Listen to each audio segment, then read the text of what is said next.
Casi xa boas tardes. Imos comenzar xa a última sesión deste coloquio.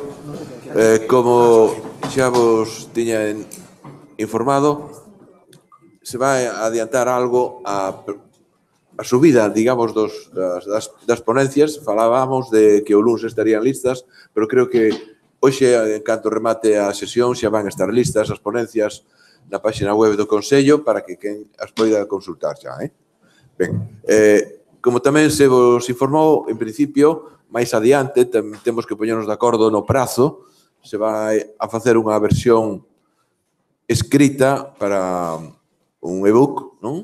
E que, de alguna forma, vai a ser o informe que o Consello vai a enviar á Xunta, ao Parlamento e a quen realmente teña interese en coñecelo, porque evidentemente vai a estar na rede, por lo tanto vai a estar aberto a todo o mundo. Pero se vai a facer un envío particular e específico a aquelas institucións que teñen como máis responsabilidade en toda esta problemática dos incendios. Por lo tanto, de alguma maneira, este coloquio final, que non pretende ser unhas conclusións formais no sentido estricto dos congresos, pero sí, eu diría, como unhas pistas, unhas ideas forza por onde se debe ir. Eso tamén se vai a intentar recoller nesa publicación. Por lo tanto, isto que imos a comenzar agora, que vai a moderar José Antonio Vega, como unha persoa de moi recoñecido prestixio neste terreo, pois, de alguma maneira, vai ter tamén un valor informativo de cara ás institucións públicas e a quen as queira consultar. Ben, moitas grazas e ten a palabra José Antonio. Muy bien, muchas gracias, Francisco. Perfecto. Bueno, pues, si os acordáis, ayer el profesor Díaz Fierros nos planteó, antes de iniciar, ¿verdad?, estas jornadas, nos planteó tres cuestiones, ¿no? Y queríamos, obviamente, y entendemos que enriquece extraordinariamente, ¿verdad?, las conclusiones de este taller, estas jornadas, el conocer una opinión más a fondo de las personas que han participado. Obviamente hemos ido teniendo a lo largo de las intervenciones vuestras preguntas, siempre interesantes, oportunas, pero nos gustaría profundizar un poco más y tener también una visión de conjunto de cómo entendéis la perspectiva del problema, ya que hay personas muy expertas en la sala, conocedoras de las cuestiones de incendios desde muchas perspectivas, perspectivas de extinción, de combate, prevención, investigación, de puntos de vista también diferentes, biológicos, de economía, del fuego, etc. Creo que es una oportunidad muy enriquecedora para todos el escuchar estas personas. Bueno, si os acordáis, el profesor Fierros nos planteó ayer una serie de preguntas que sería algo así como, la primera de ellas sería, ¿cree que a la vista de la información disponible y también teniendo en cuenta en la que hemos debatido en estos días, estamos ante una nueva generación de incendios forestales, ¿verdad? Sería la primera cuestión. ¿Quieres que las lea todas o pasamos? Leemos todos, si os parece. La segunda cuestión hacía referencia a que nos centráramos en cuáles eran, a nuestro juicio, las características más definitorias, más, digamos, los atributos más característicos o las particularidades más importantes que subrayaríamos si es así, si creemos que estamos ante una nueva generación de incendios. ¿Qué es lo que creemos nosotros que definiría mejor esa nueva generación, ¿verdad?, de grandes incendios? Y la cuestión tercera tiene a su vez dos partes, ¿no? La primera hace referencia a si creemos que tenemos un dispositivo de protección adecuado actualmente para hacer frente a esa situación y a su vez, mirando al futuro y siendo constructivos, que es lo más importante, ¿cuáles son los aspectos que habría que mejorar de una manera global, general, para lograr una respuesta más eficaz? Estas serían un poquito las cuatro preguntas. Y no sé si pensáis que es mejor seguir un orden en las respuestas o indistintamente mejor por orden. Yo creo que sí, ¿verdad? ¿Os parece? Entonces, el turno está abierto a vuestras intervenciones y comenzamos entonces con la primera de las cuestiones, que, repito, sería, ¿creéis o creemos que a la vista de la información disponible nos enfrentamos a una nueva generación de incendios forestales? Adelante.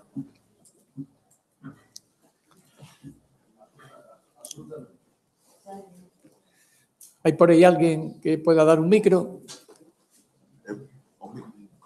Sí, perdón. Nos haría falta un micro por ahí cuando pueda ser. De manera que oigamos todos las intervenciones. Sí.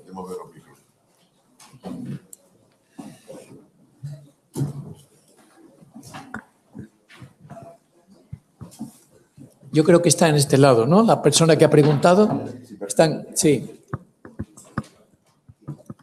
La primera persona que preguntó, por favor, sí. Ante la pregunta si estamos ante un nuevo tipo de incendios, la respuesta es sí, evidentemente.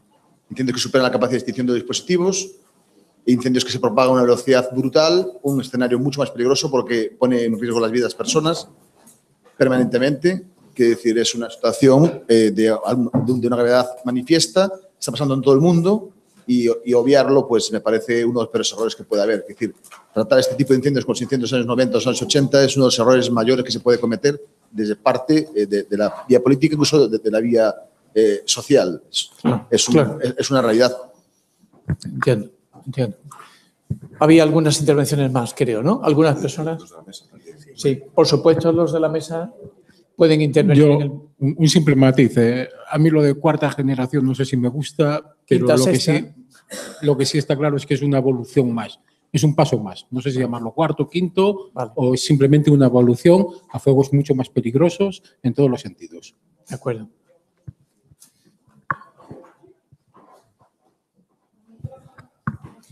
Sí, aquí, perdón.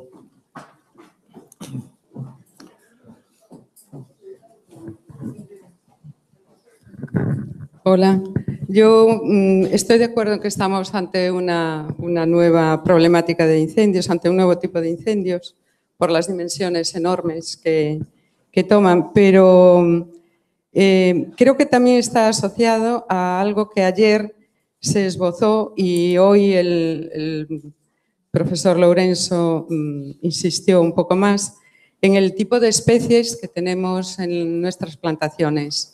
En Galicia y en Portugal, progresivamente, en los últimos 30, 40 años, se ha aumentado la superficie de eucalipto y esto tiene un comportamiento muy distinto frente al fuego y exige diseños de prevención de ese nuevo paisaje que tenemos que crear, ese nuevo mosaico, fajas más anchas o fajas inútiles, esas fajas que hablaba antes de fajas de 10 metros en los bordes de las carreteras, no son útiles para masas muy altas, muy continuas. Para mí el problema está en el enorme riesgo que hay ahora con las especies muy combustibles y el enorme riesgo que hay con las masas muy continuas, poco ordenadas, no divididas, no separadas, ¿no? Y luego tenemos superpuesto un problema de cambio climático que a veces nos trae veranos de 6 meses con sorpresas bien desagradables en todo el noroeste de la península ibérica y en otros países también. O sea que sí estamos ante un nuevo, para mí, ante un nuevo tipo de incendios que sobrepasa las capacidades de extinción puntualmente y que, bueno, tendríamos que analizar todo, desde las especies hasta por dónde va el cambio climático. ¿Vale? Muy bien. Hola. Eu quería dicir que non só o cambio climático, senón tamén se mellorarán as previsións máis directas, nin sequera a medio prazo. As previsións meteorolóxicas que foran de maior resolución, se houvese apoio entre as distintas administracións en canto a información e información tamén cara á cidadanía, deixarse de tópicos que o mellor simplemente, o sea, a xente non é tonta, que querería a mellor quizáis un pouco máis de sinceridade, non? Entón, sí que hai moitísimos estudos, sí que hai moitísimas cousas que se poden facer. Eu coido que pola desidia de non querer chegar a unha colaboración administrativa, se están deixando de facer moitas cousas. Sí. Sí, bueno, a pregunta é se hai unha nova xeración e creo que a segundo planteamento é que características terían. Penso que se falamos primeiro da segunda pregunta, cales son as características, chegamos á conclusión de se hai unha nova xeración de lumes. E un pouco seguindo o fío da... Bueno, la primera es muy esquemática, muy sencilla. Si hay mayoritariamente la sensación de que tenemos de que enfrentamos una nueva generación. Y bueno, quizá la contestación más alargada sería más lógica hacerlo en la segunda y tercera pregunta, vale. Pero como queráis. ¿No? Eu que levo 25 anos apagando lumes, pois a miña sensación e a miña experiencia é que sí, que efectivamente... Que sí, verdad? Sí, estos non son os mesmos lumes de fai 25 anos. Exacto. Evidentemente. Puntualizando un pouco unha cuestión que saliu antes das faixas, que creo que entendemos todos que ante estes non ven a cuento do plantamento, non? Pero ven ao fío do que comentou aquí esta señora antes. Hai unhas faixas de protección que sí que temos que ter en conta e teñen que levarse a cabo unhas faixas de protección en vías de comunicación e en zonas poboadas, pero non son terrenos inútiles. Coincidiremos todos os que sabemos un pouco de temas forestais e de como se comporta a vegetación, en que si esas zonas, eses 10 metros que estaban establecidos aquí en Galicia, de zonas en donde non pode haber determinadas especies forestais, si están desnudas de arborado, vanse convertir en zonas de matogueira, que evidentemente o seu comportamento ante o lume tamén é peligrosísimo. De tal maneira de que agora o que está contemplado que esas faixas son faixas de uso exclusivo de frondosas caducifolias. É dicir, non son terrenos perdidos para os propietarios e si son zonas que deberían estar, co cabo do tempo, non sabemos todavía se esas medidas serán suficientes ou non, se serán acertadas ou non, pero actualmente o que está establecido é que esas faixas de protección son para limitación de determinadas especies. Un pouco aquilo que falaba tamén Juan Picos onte, de que, bueno, estas superficies ahora están perdidas. Non están perdidas. Simplemente que non se poden utilizar determinadas especies. De acuerdo, muchas gracias. Marisa, aquí.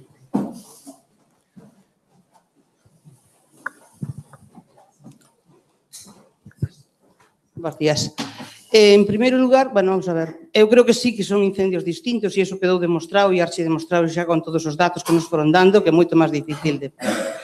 Ora, eu creo que se está olvidando algunhas cousas. Primeiro, onte Juan falou de diñeiros e demostrábanos que o monte pola madeira era moi dificilmente rentable. Entón, tamén o mellor é que hai que educar as persoas e ensinarlles que hai outras formas de aproveitar. A mí gustaríame que, se alguén de aí sabe responderme, cantos millóns de euros quedan cada outono en Galicia polos cogumelos? E todo eso podía revertir. E eu non teño o dato final, porque creo que tampouco ten Hacienda, pero eu sí teño un dato que deu Pepe Posada no 2006 en Lugo públicamente e dixo que a súa empresa Marrón Glacé que cada outono movía 20 millóns de euros de cogumelos. E eu preguntei un pouco na brincadeira, eso é o diñeiro que dices eu, que contas Hacienda, que non, dice Marisa, eso é sempre. Porque o ano que hai moitos pagos baratos, e o ano que hai poucos pagos caros, eu movo ese diñeiro, unha empresa. Canto diñeiro hai? Se eso nos, de alguna maneira, o facemos reverter outra vez no monte, a persona non está gastando diñeiro. Pode que non ingrese moito, pero non está gastando diñeiro. E a min resulta moi curioso que agora, despois destes incendios, e parece que a mentalidade algo empezou a cambiar, ainda que iba todo o mundo que me viña agobiado o día 16 de outubro, dicindo, fíxate como ardeu, fíxate como está todo. Eu preguntaba a todo o mundo, e onde estabais a semana pasada? Porque a leña estaba aí. O que a cerilla era cuestión de que caera, pero a leña estaba aí.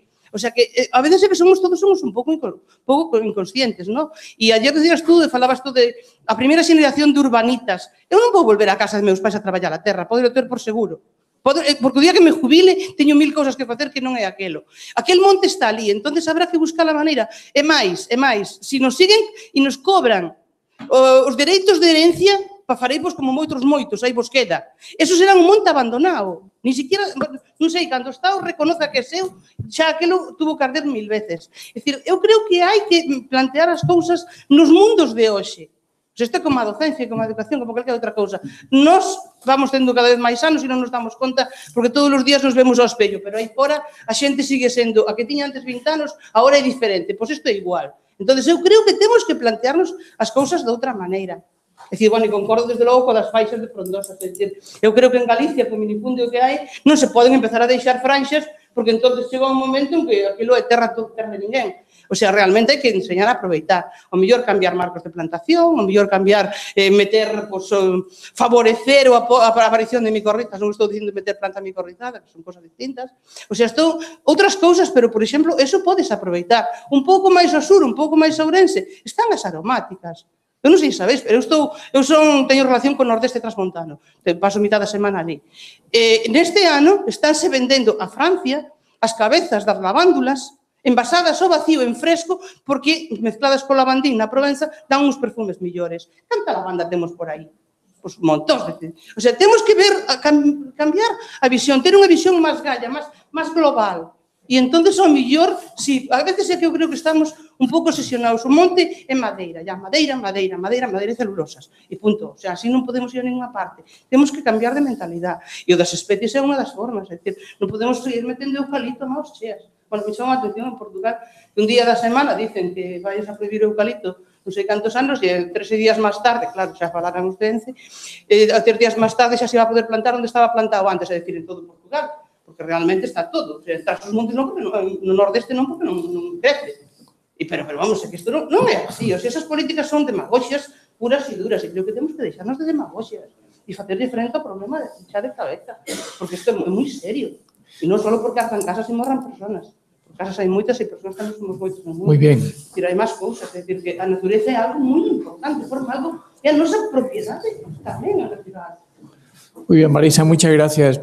Yo os pediría quizá focalizar la respuesta simple ahora y después, puesto que hay aspectos que se van a tratar en más profundidad, que intentáramos ahora simplemente plantear la cuestión de si estamos todos de acuerdo, que sentimos que hay una nueva generación o no, y pasáramos a las siguientes preguntas que tienen más enjundia. Yo creo que van más oportunidad a, como ha dicho Marisa, analicemos la cuestión con una visión un poquito más amplia, ¿no?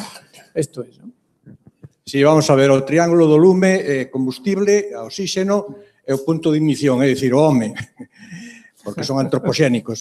Ben, entón eu pregunto, si a vegetación, como se dixo, é a que temos, coa eucaliptización masiva, 400 e pico mil hectáreas, si o oxígeno está aí, outro lado do triángulo é o home. Que é o que variou do home para que antes produxera incendios dese xeito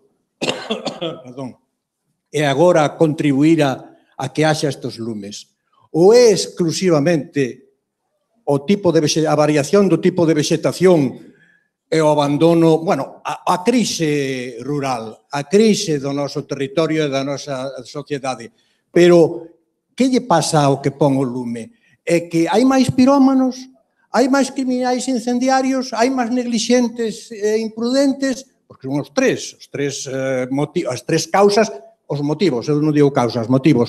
Pregunto, variou tamén a psicoloxía, a socioloxía, a perspectiva do home que está ali, porque, claro, os lumes son da contorna, os que poñen lumes son da contorna dos lumes, non nos equivoquemos. Iso saben ben os que traballan en incendios desde hai moito tempo, é a contorna. O 45% é remato. Dos lumes nocturnos non vai ninguén de unha cidade a poñer lume, é o que coñece o territorio para entrar e salir, punto. Efectivamente. Muy bien, damos también cabida a la gente de la mesa, obviamente, ¿no? Bueno, también tenemos derecho a hablar. Eu intentando contestar a primeira pregunta, que normalmente, bueno, estamos un pouco condicionados tamén pola clasificación de Castelnou, non? Que fala de 5 generacións e que parece que estamos entrando a sexta. Eu creo que esa clasificación para min é moi mediterránea e en algúns aspectos sirve, outros non sirve. Pero que sí creo que hai algo que parece que é novo, non? Que son o que a min creo un dato que é moi importante, que en Portugal lle chaman os mega incendios. os incendios de máis de 10.000 hectáreas. En Portugal empezaron a velos, pois terá aí 10 ou 12 anos, non? Aquí este ano parece, según me comentabas ti, foi o primeiro mega incendio que tivemos, non? E, por lo tanto, creo que, aínda que o cuantitativo non é evidentemente algo que resolve unha situación tan complexa como esta, pode ser un indicador realmente importante de que estamos diante de algo novo. Antes non había estas dimensións destes incendios. Nos últimos tempos sí que hai, non? Se non queremos falar de xeneración, porque a mellor é dar cortes no tempo que non teñen moito sentido, sí que hai un proceso. Sí que hai un proceso a que a cousa se vai empeorando e que as circunstancias que nos van xenerando son moito máis incontrolables e, por lo tanto, a miña opinión é que efectivamente nos enfrontamos diante desa situación. Pola dimensión dos incendios e tamén que eso non está ben cuantificado, pero todos o estamos vendo, a interfase, esa famosa interfase urbano-forestal que está interferindo de alguma maneira moi directa e moi incómoda todos os problemas de extinción e mesmo de prevención. Moi ben. Por favor. Sí. Vamos a ver, estamos nunha nova situación polas causas que mudaron. É dicir, a regresión do mundo rural e da agricultura é maior, eso crea maior descoido, maiores acumulaciones de combustible, e en eso entra o tema de as franxas ou de novas vías como para reducir a proximidade desas acumulacións de combustible ás zonas de viviendas, porque ese é o novo problema, que non temos un incendio forestal, sino que temos uns incendios que poden provocar daños materiais, non só daños materiales, sino daños personales. Ese é un segundo elemento que eu enlazaría con algo. En este momento podemos ter, ou a sociedade ten unha maior facilidade de sensibilización a este problema que tamén pode redundar en un mellor control. E o terceiro elemento que eu considero importante é o cambio climático que fundamentalmente se manifiesta en sucesos meteorolóxicos anormales e que ademais só son predecibles moi a corto plazo. O tema da Ofelia é un tema que se desenvolve en cuestión de moi poucos días e causa problemas importantes e que se colle fora da estación principal de incendios pode levar tamén a problemas de logística e de xestión como para organizar en moi pouco tempo iso. Eu penso que estes son algúns dos problemas e precisamente sobre estes cambios, estes novos cambios, onde debemos de actuar. A sensibilización, que en boa medida formou parte da última parte da túa exposición, son elementos importantes, como facer autoprotección, como organizar, como enseñar, como non improvisar. Todo o que ten que ver ca planificación. A planificación entendida como modos de prevenir, definir cales son os problemas, prevenir e cales son os modos que nos permiten actuar e estar en mellores condicións cando ocurren eses fenómenos. De acordo. Edelmiro. Sobre a pregunta se estamos ante unha nova xeración de incendios, eu, como non son experto, remítome aos expertos que se apuntan niso. De todos modos, a mí o que me preocupa é o avance do coñecemento científico é importante, pero cando estamos ante unha cuestión que, a vez de ser obxecto de estudio, ten unha trascendencia sobre a vida de todos, a mí importame como reaccionar. E entón, ainda que me saia nun minuto, ainda me saia ao mellor do que é estrictamente a primeira pregunta, isto pode nos levar á parálise.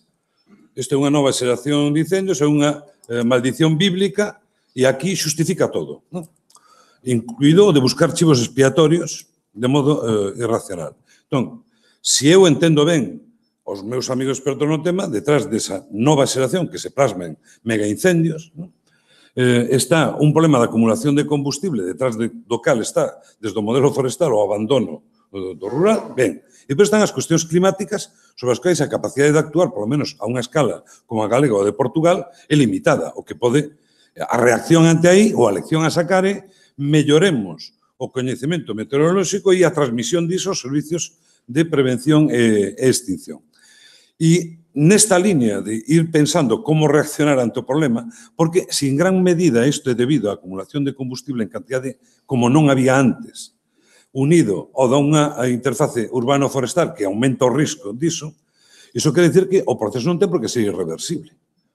Todo depende de como esa parte, a climatolóxica, o clima terá a súa evolución, pero sobre esos aspectos podemos revertir parte dos factores de risco. En ese sentido, decía, non nos paralicemos de que non se pode facer nada. E de cara a actuar, e acabo, de cara a actuar, A mí pareceme que é fundamental abordar os problemas cun mínimo de pensamento racional, un mínimo. Eu son moi cartesiano e, ao mellor, son un exemplo extremo. Pero un mínimo de racionalidade. E a mí, cando se fala do tema dos incendios, hai unha cousa que me chama a atención e me sigue chamando a atención, sobre todo en Galicia. Por exemplo, en Portugal non teño contado iso mesmo. Ou por lo menos a mesma dimensión. E é, somos capaces de abordar de modo racional, ou diría razonablemente racional, todos os factores menos cando chegan os seres humanos. Cando chegan os seres humanos, eu escoito, pois, hai desde tramas terroristas, cando hai que salvar o expediente político no corto plazo, hai a aparición dun 80 e pico % de incendios provocados polo vandalismo, cual me deixa preocupado sobre a sociedade na que vivo, e, en xeral, as referencias son todas nunha nebulosa casi irracional, que a mí me molesta. Por qué? Xa sei que hai unha promiscuidade, todos que somos da aldea sabemos que hai certa promiscuidade no uso do lume, que antes non pasaba nada e agora é perigoso. Ben, acotemos eso, pero eso, normalmente a xente fai as cousas por algo, non é que o xustifique, busquemos por que a fai e tratemos de correxir iso. Pero pediría, por favor, que cando interven o ser humano, en concreto, os habitantes de Galicia, por respeto a nós mesmos, os nosos concidadáns, sexamos capaces de intentar, ao mellor, aquí hai un labor a realizar desde a socioloxía e a psicología social, non a psicología social, de entender certos comportamentos.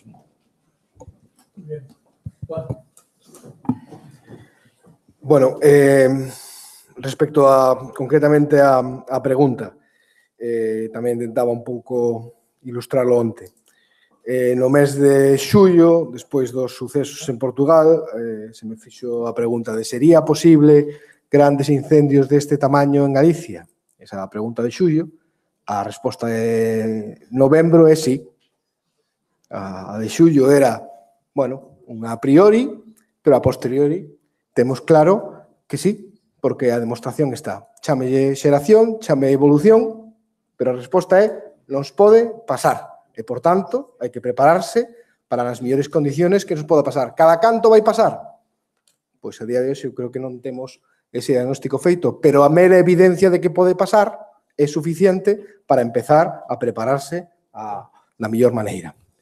E, bueno, aproveitando o uso de palabra, como hai un par de alusións ao que dixen, un pouco por aclarar se no seu momento non o fixen ben, esa mensaxe de que esas franxas quedan perdidas, digamos, ten a súa contraparte que as últimas diapositivas. O sea, esas franxas van a modelos forestais, estou seguro que tamén hai un montón de modelos agrarios nos que eu non sou experto e non me metín, pero de toda esa máis de 50 ou 60 modelos forestais, moitos deles, digamos, non son financieiramente rentables para o propietario e cando quedan abandonadas, co cual o mensaxe non era quedan abandonadas, haberá que facer algo porque non lle podes imputar ir aos modelos vermellos sin outro tipo de axuda ou exclusivamente baixo a percibimiento de multa. Bueno, pois veña usted, pois plante e leve a finca. É dicir, o tema as palabras son as alternativas, e concordo moito con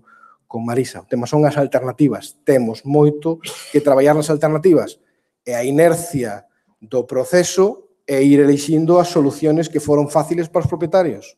Eso é claro, son moitos anos de inercia e o que nos leva a que moita xente non veu outra solución, digamos, con un certo atractivo, pero con un certo atractivo, porque mesmo incluso é un investimento bastante inferior ao que plantou os eucaliptos, que quiso vender o solar, dicir, no seu momento, porque non tuvo outras alternativas ou non lles enseñamos que as habían. Entón, eu creo que a intelixencia colectiva debe facer agromar alternativas e debe facer que cousas que os números non saian, digamos, polo mero interese individual, teñan unha contrapartida do interese colectivo para salvaguardar dereitos e beneficio colectivo. Eu creo que o debate xa está aí. Podemos matizar sobre os peligros de distintas especies, e algúns son obxectivos, outros son máis subxectivos, pero aínda que ahora tuvera o botón vermello aquí para poder decir na provincia de Pontevedra vamos quitar de hoxe ás 3 da mañá todo o eucalipto que hai, transformarlo na provincia de Ourense tampouco sería unha solución. Me refiro, é dicir, o que ten que vir detrás é unha alternativa tamén con unha certa viabilidade, porque tamén estamos vendo un determinado tipo de incendios nos sitios onde a especie principal non é o eucalipto, e sin quitar que ten algúns problemas, e o problema non é quitar, o problema é que ven detrás, o que alternativa lle podemos dar a eso.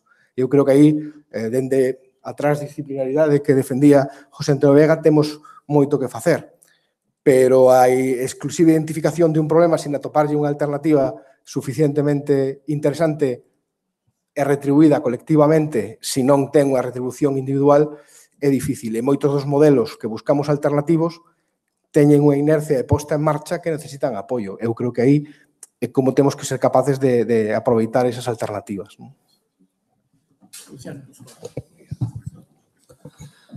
Eu, em relação à primeira questão, creio que respondi objetivamente numa linguagem jornalística. É evidente quando somos confrontados entre o sim e o não, perante os factos é sim. Quando passamos à segunda questão, aí tenho mais algumas dúvidas em termos das características mais importantes.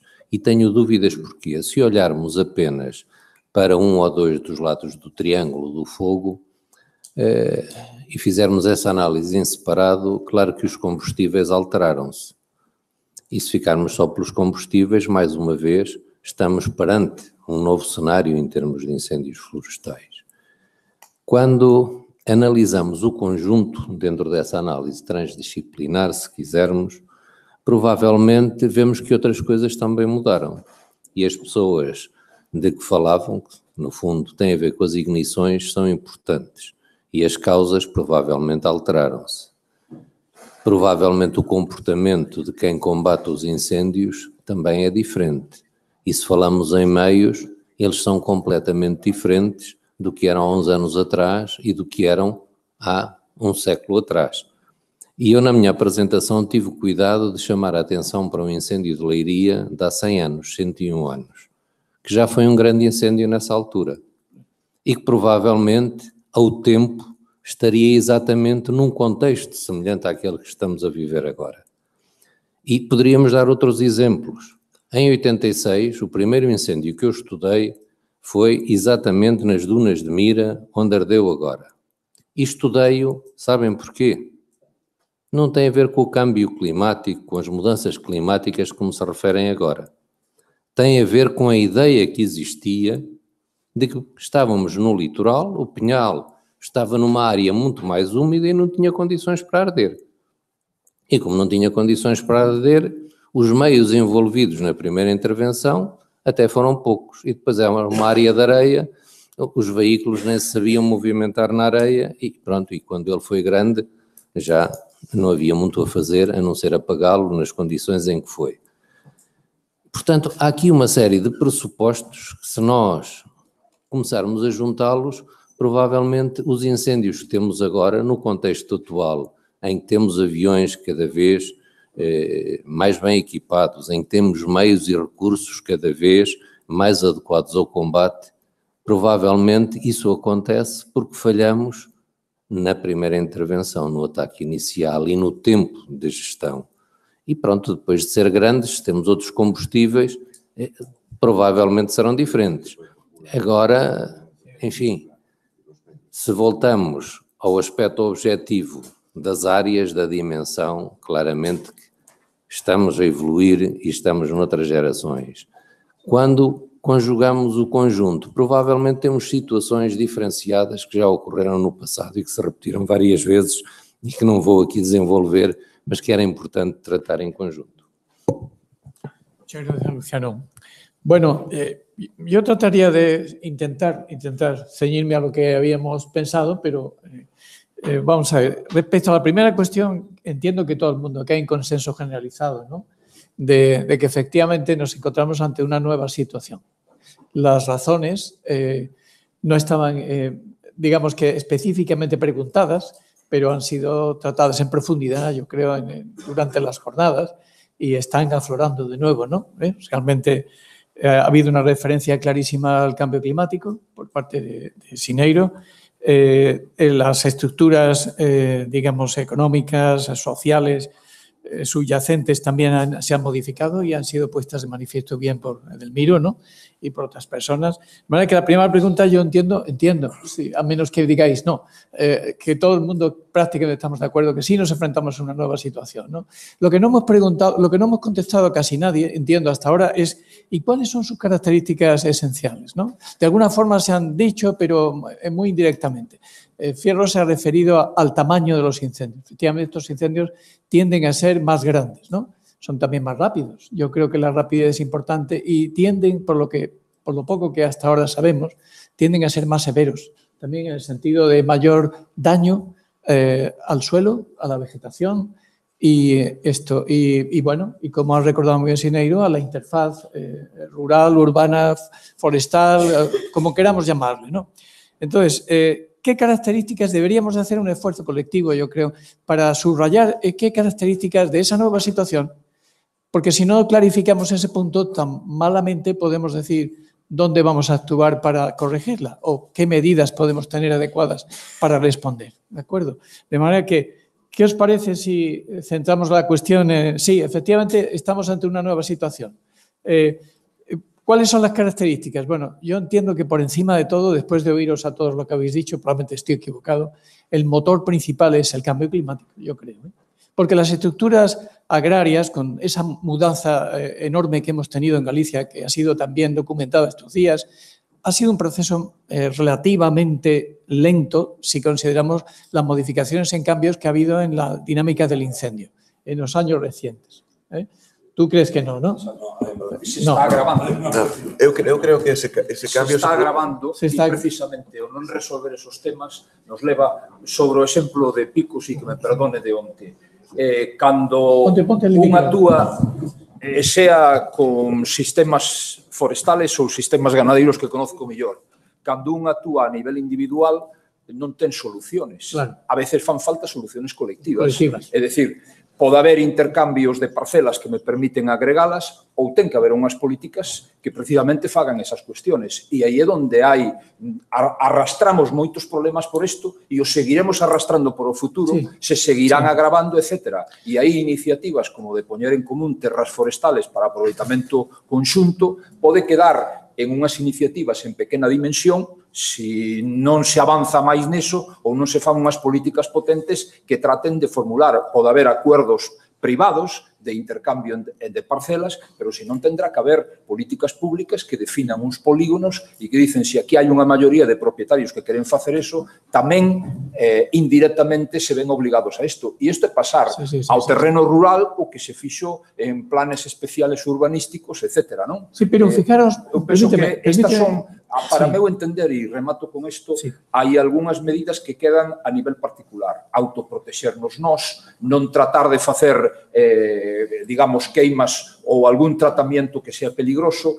Hai outras que quedan, necesitan de políticas públicas, unha con gasto público e outra incentivando. E hai outras tamén que tamén deben de ser na esfera do fiscal. Se non se fan determinadas cousas, pois tamén tendrá que haber unha sanción, non? E o peor deso é sacar papeles que non se cumplan. Iso é no que falamos onte... Legislar en el vacío, legislar en el vacío.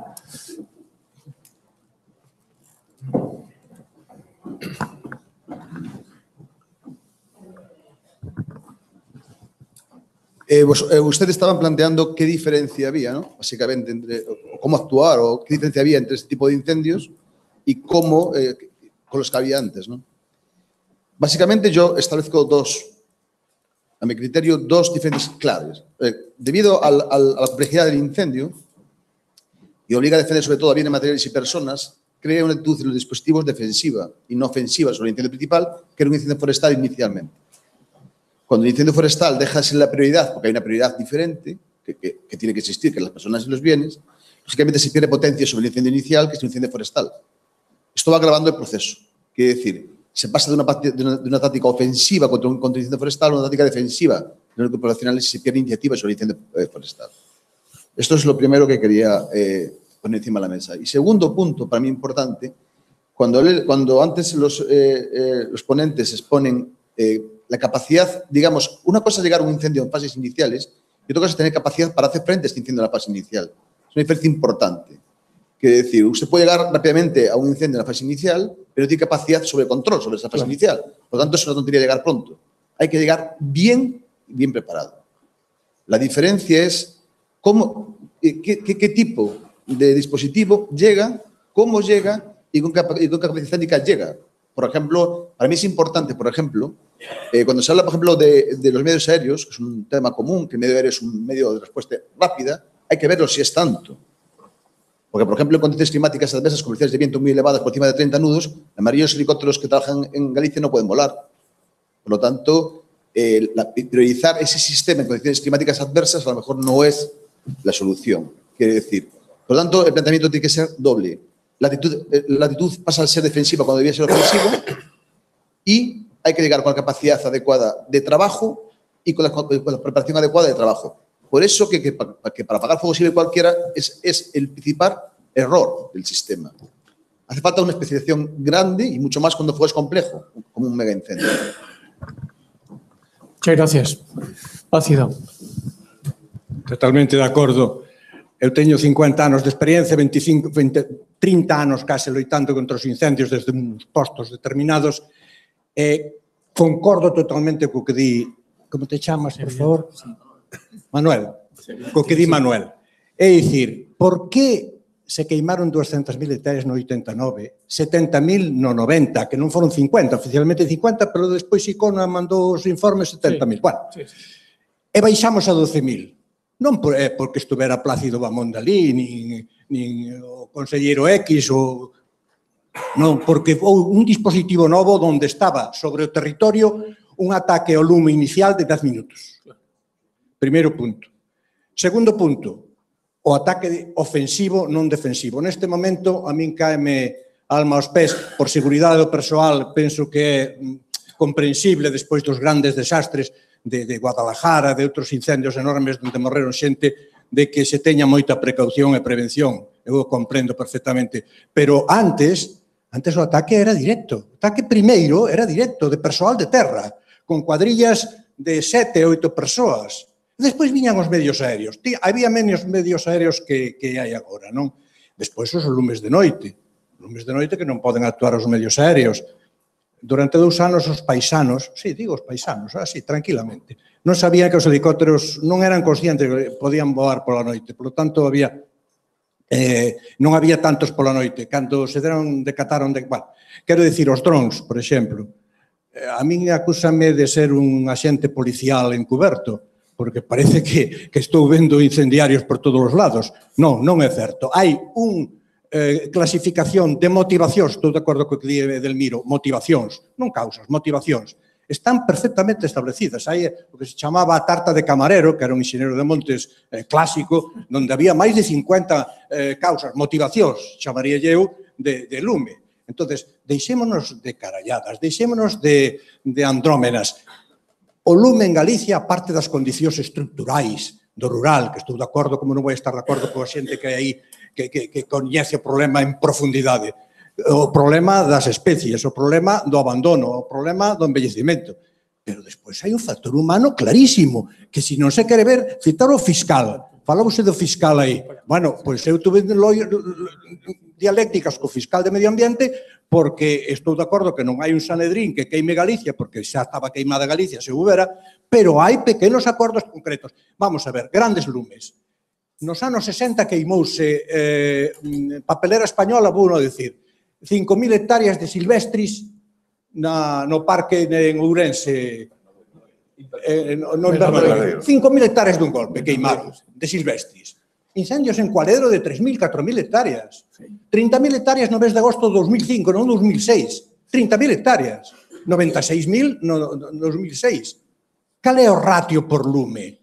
Donde está a eficacia de 7 e 8 hectáreas cando había 1 hectárea e 2 hectáreas de ratio, de eficacia por lume? É dicir, ataque directo como se facía antes, compromiso, medios, non tanto medios tecnolóxicos que os hai agora da bondo. As prediccións meteorolóxicas son a unha semana casi exactas. Hai modelos desde o Canadá, bueno, centos de modelos de combustible, de índice de risco, etcétera, etcétera. Pero está o home. O home que pon o lume e o home que defende que loita contra o lume. Esos son factores fundamentais. Hai un porcentaxe en Galicia de incendiarios, pirómanos poucos, neglixentes máis dos que debía haber, ou imprudentes, pero hai actuación criminal. É dicir, non me importa que me chamen a xente policial encoberto. Hai acción criminal clarísima, están aí os datos. Miren, e remato, porque é que a min isto... Vamos a ver, eu estuve anos en situación onde desde o aire estábamos vendo como se poñía lume. Estábamos vendo como caían 400, a mí caeronme 400 lumes no 94 en 24 horas. 400 lumes, o sea, puntos de ignición. Pero de que estamos a falar? Se agora, perdonen a expresión, 78 lumes son mariconadas. Pero que é así? 400 lumes en 24 horas. E días de 200 e 300 lumes, moitísimos. E non se falaba. E dos lumes de Ourense. Non da contorna superpoblada de Vigo, onde a repercusión é moito maior e o risco para as persoas moito maior. Pero os grandes lumes de milleiros de hectáreas do Macizo Central todos os anos, 4.000 lumes en Fonsagrada, non hai moito tempo, dunha atacada. É que hai que ver en perspectiva tamén. Estou de acordo co cambio climático, estou de acordo que hai unha nova, digamos, caracterización dos lumes en este momento, pero hai factores que influen na extensión dos lumes, factores humanos de ataque ao lume e factores de criminalidade incendiaria que hai que afrontar sin medo, pero sin medo, porque políticamente non é moi decirlle a algún paisano, a 1000 paisanos ao ano. Eu tiña establecido que algúns anos hai 1000 persoas.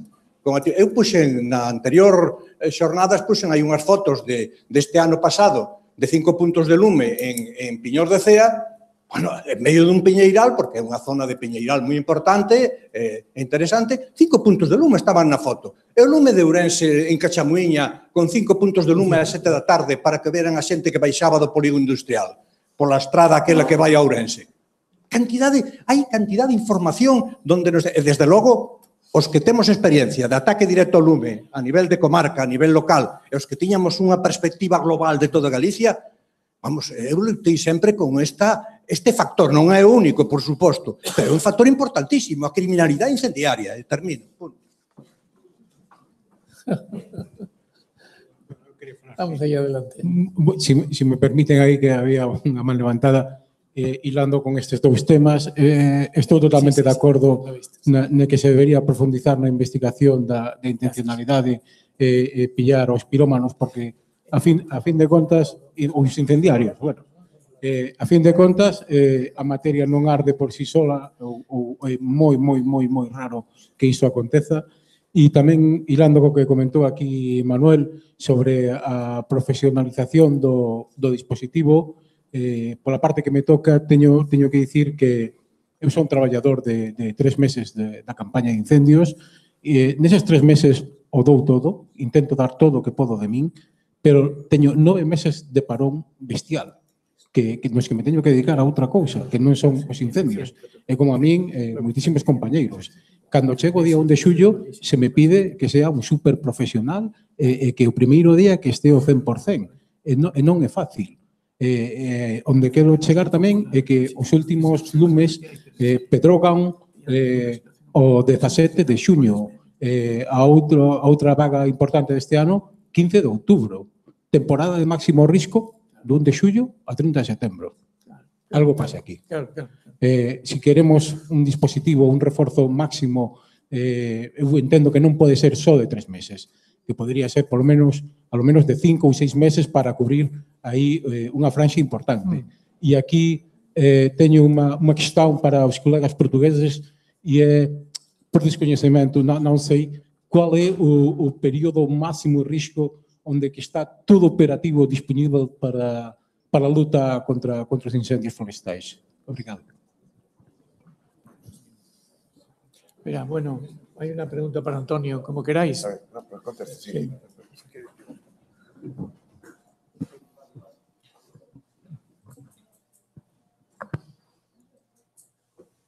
Hay una pregunta aquí delante, pero yo quería que así mejor, si os parece, que conteste Antonio esa interrogante.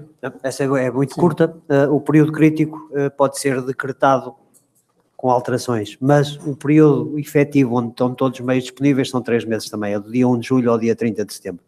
E essa é uma das características, aproveitando um bocadinho a oportunidade, que nos muda a tipologia de incêndios. Eu também não sei qual é a geração de incêndios, não sei se são velhos ou são novos. Sei é que, de facto, nós temos diferenças e essas diferenças estão muito associadas ao clima, porque temos episódios climáticos, e essa é a grande contestação que temos, de forma mais ou menos errática. Temos períodos de seca em janeiro, fevereiro, março, temos períodos de seca em novembro, dezembro, temos temperaturas em fevereiro como nunca vimos.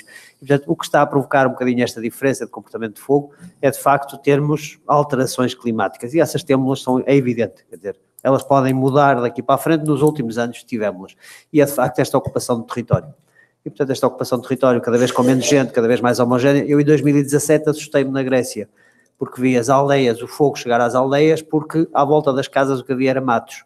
Isto é em 2007, há 10 anos, não é há 100. E, portanto, fiquei espantado porque não era essa a realidade que eu conhecia no nosso Portugal ou na nossa Galiza. Em 2007 ainda íamos tendo alguma ocupação nas aldeias. Em 2017 já não temos. Portanto, este abandono do território, esta alteração do território é bastante importante. E, como dizia, quer dizer, eu não vou voltar para a agricultura, eu também não. Também não quero voltar para a aldeia dos meus pais para fazer agricultura.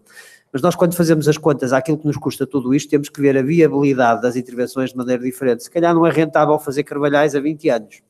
Mas quanto é que nos custa fazer toda esta gestão de situações de crise, de incêndios florestais, de combate, de recuperação de solos, de tudo isto? Nós temos que pegar neste dinheiro todo e ver se não é muito mais atrativo nós fomentarmos o princípio de qualquer coisa nos territórios, que tem que ser muito de forma coletiva e pouco individual, porque o individual não tem dimensão na expressão, e puxarmos, incentivarmos atividades, a gestão, a exploração dos produtos florestais não lenhosos, a produção de frutos secos, seja o que for, ir para estes territórios e provavelmente fica-nos muito mais baratos empurrar iniciativas locais, levá-las no berço, porque mais tarde ou mais cedo as pessoas são criativas, são incentivas. Os filhos das pessoas que tiverem agora apoio, se calhar, podem ser grandes empresários nessas áreas sem precisar de apoio.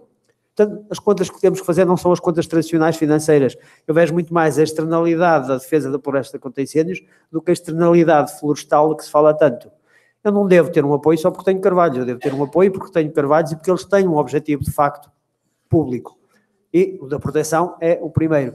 E, portanto, se calhar é por aí que temos que ver um bocadinho os territórios enquanto há gente. Eu só para uma experiência de há 25 anos atrás, num dia 21 de março, o dia da floresta, organizado por florestais, e estava toda a gente a bater nos pastores. Primeiro, porque só estavam lá florestais, era fácil bater em quem não está. E eu dizia, mas estamos todos parvos. Nós precisamos de gente no território. Se perdemos, isto há 25 anos atrás, portanto, nós estamos a falar do século passado. Se nós deixarmos de ter gente no território, nós vamos ter cada vez mais incêndios e piores incêndios. E esta tal geração, estes mega incêndios, tem muito a ver com esta falta de gente. Portanto, nós temos que incentivar a quem está no território. Temos que perceber as tontarias que pode fazer às vezes e tentar ajudá-lo a não as fazer. E temos, acima de tudo, que perceber o que ele quer fazer e ver como é que o podemos ajudar a fazer. Muchas gracias, Antonio. Yo quería ahora aprovechar tu intervención para insistir en algún punto que tú has dicho antes que me ha parecido particularmente interesante en relación no tanto al aumento de los medios de extinción como a su profesionalización, a su formación, a su eficiencia, en definitiva, ¿no? Creo que es un punto muy importante y que conecta con lo que esta persona acaba de mencionar. Es decir, no podemos pensar que un dispositivo enfrentándose a los riesgos que ahora tenemos, a los riesgos futuros que prevemos lamentablemente con las nuevas condiciones, ¿verdad?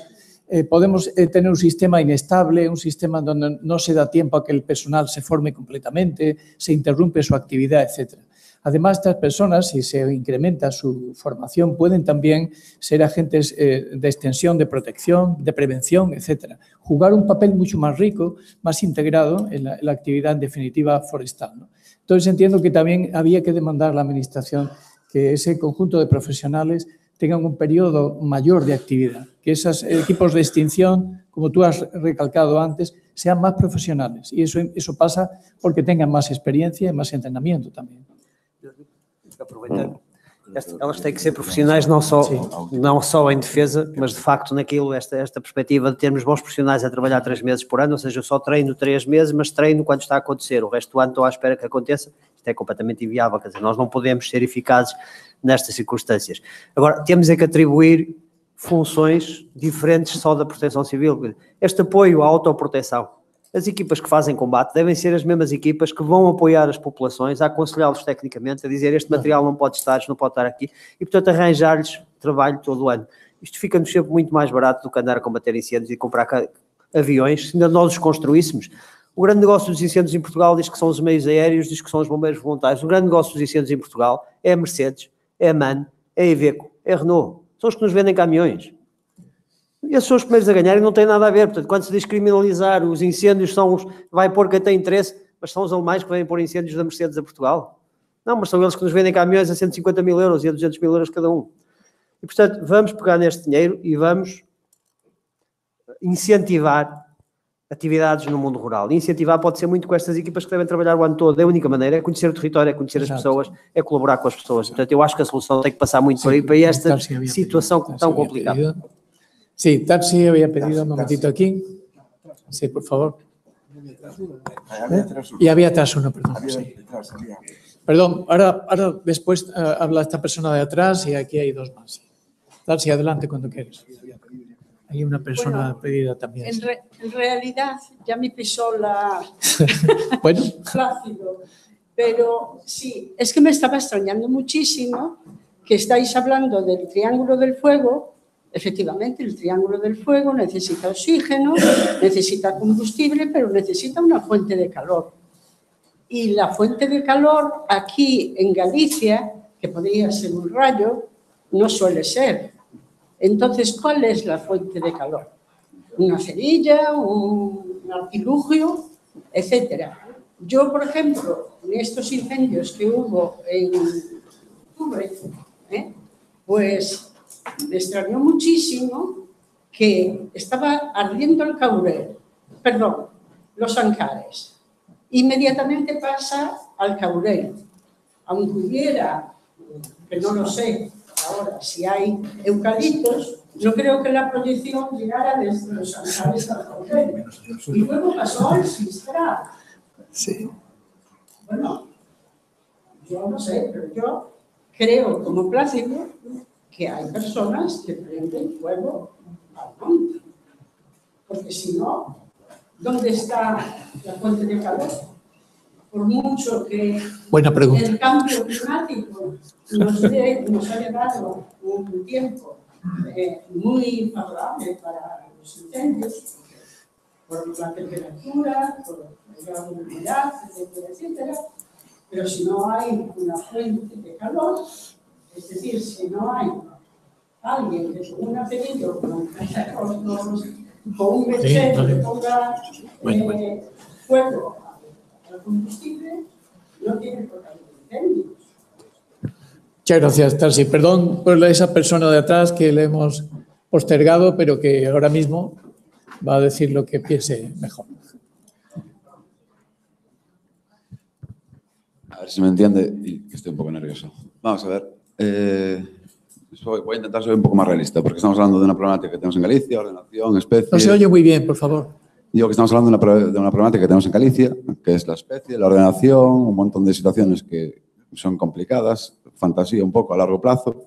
Yo quiero ser un poco más realista y aquí estamos dando datos del día 15 de octubre. Trabajadores, compañeros míos, el día 11, 12, 10, ya sabíamos que esto era una situación insostenible. Eran fuegos muy violentos, muy fuertes. No hacía falta llegar al día 15 para saber que podía ser una cosa muy descontrolada. Es más, Ofelia tenía que llegar a Galicia el día 15 con unos vientos muy fuertes. No llegaron a Irlanda con 200 km por hora. Aquí solo hubo 70 o 100, no sé, bueno. Y tampoco la dudas si iba a llegar antes la lluvia y el viento. Es lo que dudábamos la gente que podía pasar, pero era inevitable que todo el mundo sabía que al día 10, 11, 12 que esto era una situación muy descontrolada.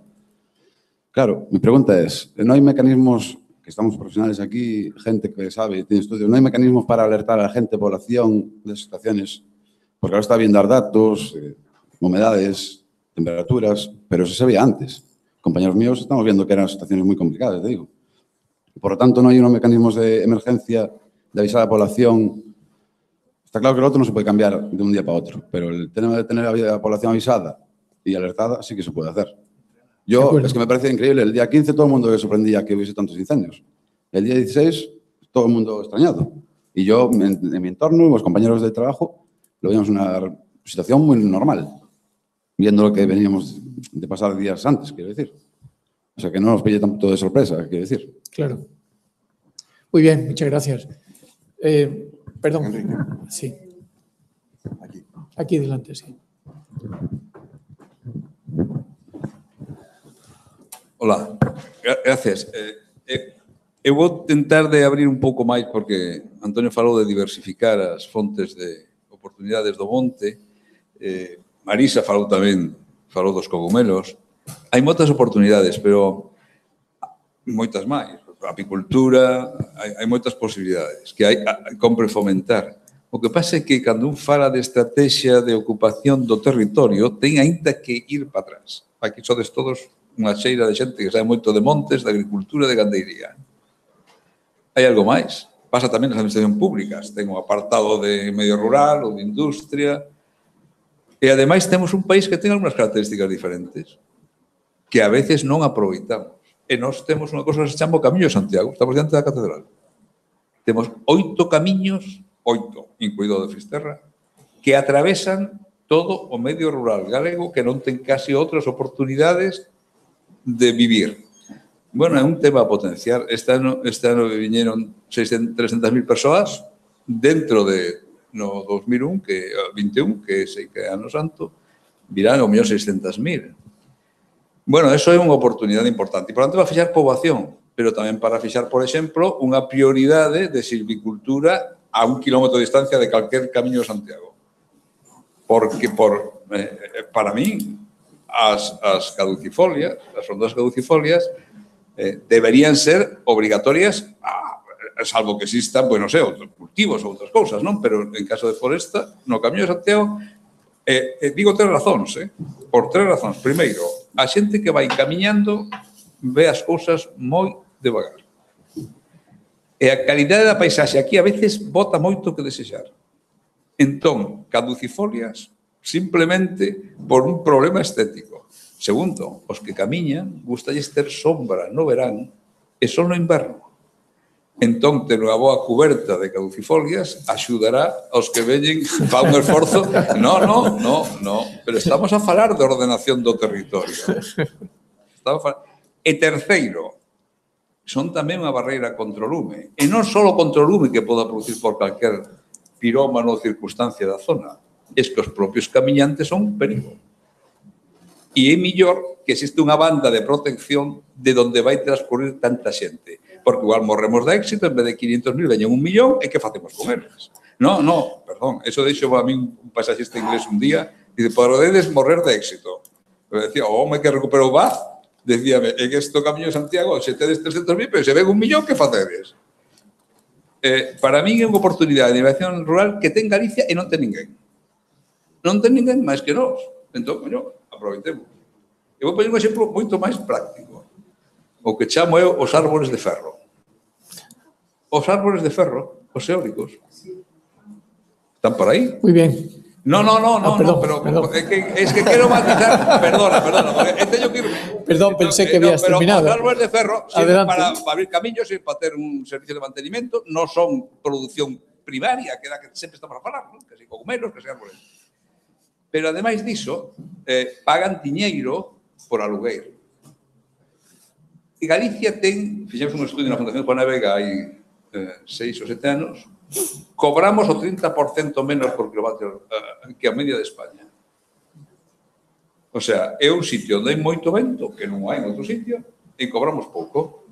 E a xente, o propietario de montes, incluídas as comunidades de montes que están xestionadas daquela maneira, e iso é un tema a atacar, recibirían moito máis diñeiro que reinvertirían no monte se de alguna maneira non estuviéramos tan vencellados ás eléctricas e que teñen moi bons equipos de relacións públicas e de abogados. Vale, son dúas ideas que salen fora do que é a pura silvicultura. Se agradece. Muchas gracias. Bueno, eu vou usar moito máis sintético, simplemente o que quero é amosar a miña adhesión absoluta ao que dixo Plácido, Estou completamente convencido de que existen incendiarios. Eu fixei unha tímida incursión sobre este tema cando lle preguntei a un dos ponentes portugueses. Quedeime encantado con saber que en Portugal non hai incendiarios, pero estamos convencidos que en Galicia os hai. Entón eu sigo mantendo, como non se trata de imaginacións, dende o meu punto de vista, porque está acreditado por feitos moi concretos, esa existencia, sigo mantendo que hai ese problema sociolóxico que hai que corregir, veremos como.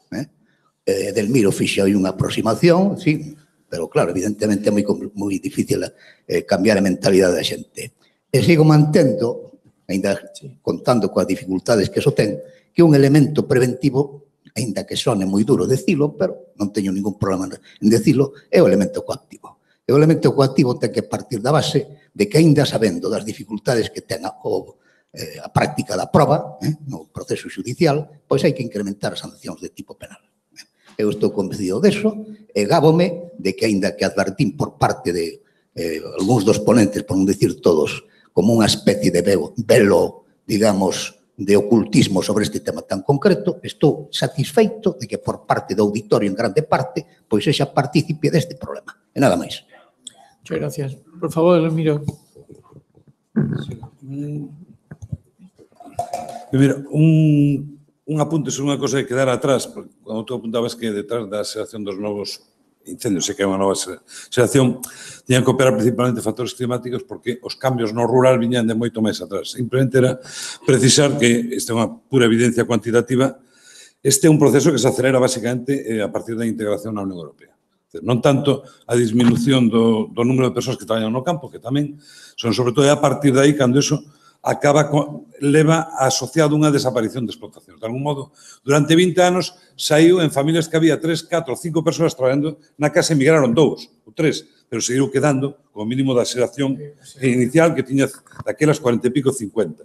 E é cando eses chegan á xubilación e se acelera. Entón, fenómenos que foron saindo aquí de abandono, desvitalización do rural, aceleranse, sobre todo a partir de aí, e que a medida que nos chegamos a hoxe é máis, eu creo que se sigue acelerando.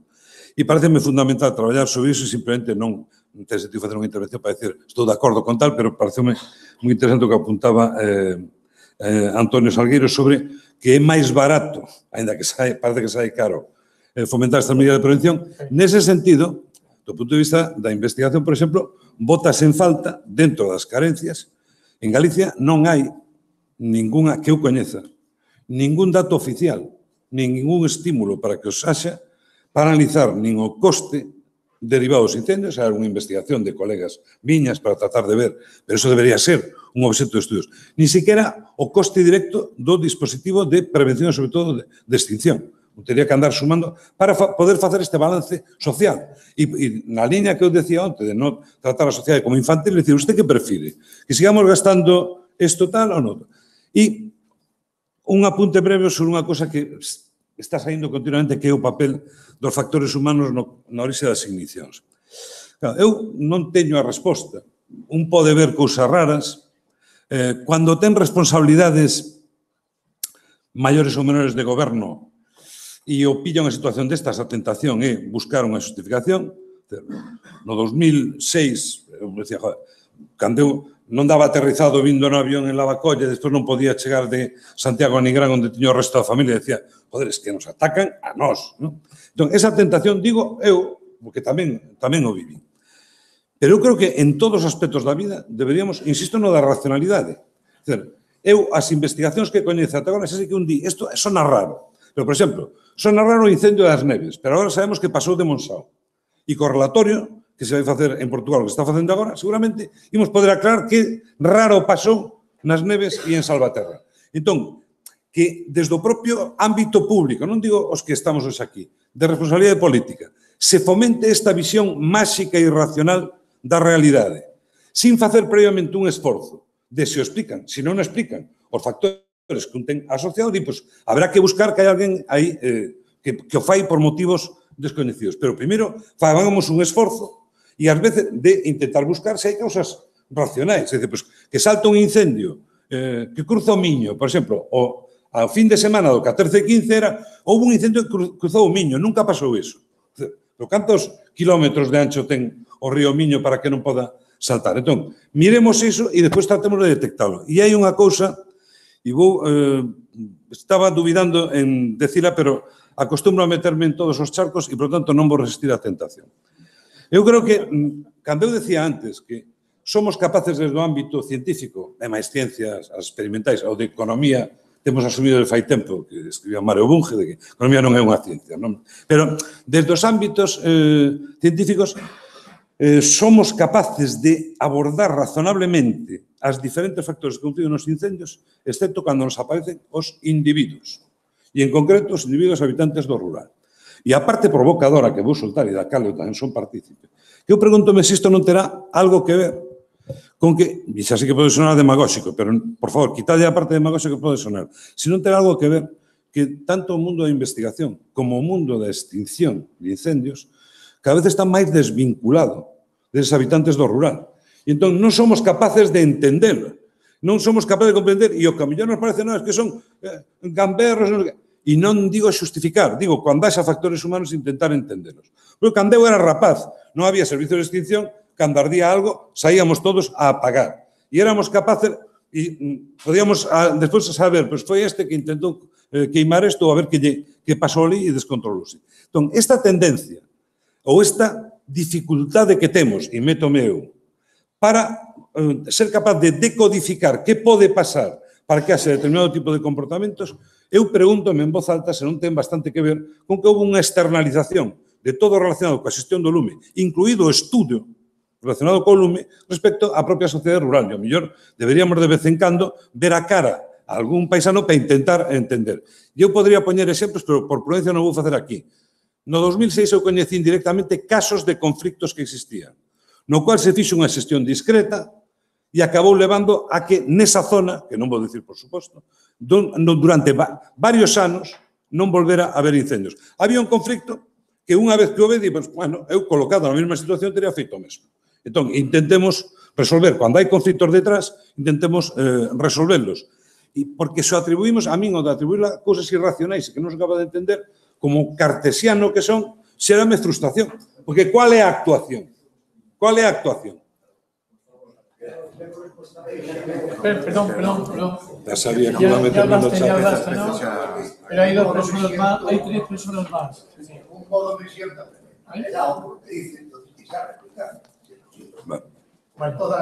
Venga, perfecto.